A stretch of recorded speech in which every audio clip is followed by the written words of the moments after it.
ನಮಸ್ಕಾರ ಸ್ನೇಹಿತರೆ, ನಾನು ನಿಮ್ಮ ಗೆಳೆಯ ಚಂದ್ರಶೇಖರ್ ಮಾತಾಡ್ತಾ ಇರೋದು ಆನೆ ಕುದುರೆ ಪ್ರೇಮಿ. ನೋಡಿ ಸ್ನೇಹಿತರೆ, ಇವತ್ತು ನಮ್ಮನೆಯಲ್ಲಿ ಸಂಡೇ ಸ್ಪೆಷಲ್ ಅಂತೇಳಿ ಇವತ್ತು ಚಿಕನ್ ಬಿರಿಯಾನಿ ಮತ್ತೆ ಚಿಕನ್ ಕಬಾಬ್ ಮಾಡ್ಕೊಂಡಿದ್ವು. ಚಿಕನ್ ಬಿರಿಯಾನಿ ಜೊತೆಗೆ ಚಿಕನ್ ಕಬಾಬ್ ಚೆನ್ನಾಗಿರುತ್ತೆ ಅಂತೇಳಿ ಚಿಕನ್ ಕಬಾಬ್ ಮಾಡ್ಕೊಂಡಿದ್ವು. ಆ ಚಿಕನ್ ಕಬಾಬಲ್ಲಿ ಏನಪ್ಪ ಅಂತಂದ್ರೆ ಲೆಗ್ ಪೀಸು ಮತ್ತೆ ಲಿವರ್ ಗುಣಕಾಯಿ ಮತ್ತೆ ಚೆಸ್ಟ್ ಪೀಸ್ ಎಲ್ಲ ತಗೊಂಡ್ಬಂದು ಕಬಾಬ್ ಮಾಡ್ಕೊಂಡಿದ್ವು. ನನಗೆ ಲೆಗ್ ಇಷ್ಟ ಅಂತೇಳಿ ನಾನು ಯಾವಾಗಲೂ ಅಷ್ಟೇ, ನಾನು ಕಬಾಬ್ ಮಾಡ್ಕೊಬೇಕು ಅಂತಂದ್ರೆ ನನಗೆ ಒಂದು ಮಿನಿಮಮ್ 6 ಲೆಗ್ಸ್ನ ನಾನು ಕಟ್ ಮಾಡಿಸಿ ನಾನು ಕಬಾಬ್ ಹಾಕ್ಸ್ಕೊತೀನಿ. ಯಾಕಂದರೆ ನನಗೆ ಲೆಗ್ ಪೀಸ್ ಅಂದರೆ ತುಂಬ ಇಷ್ಟ.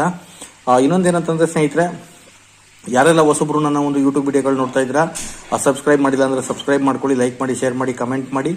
ಆಲ್ರೆಡಿ ಸಬ್ಸ್ಕ್ರೈಬ್ ಮಾಡಿರೋರು ನೀವು ಫ್ರೀ ಟೈಮ್ನಲ್ಲಿ ನನ್ನದು ವಿಡಿಯೋಗಳೆಲ್ಲ ವಾಚ್ ಮಾಡಿ, ಹಾಗೆ ಲೈಕ್ ಮಾಡಿ, ಶೇರ್ ಮಾಡಿ, ಕಮೆಂಟ್ ಮಾಡಿ ಸ್ನೇಹಿತರೆ.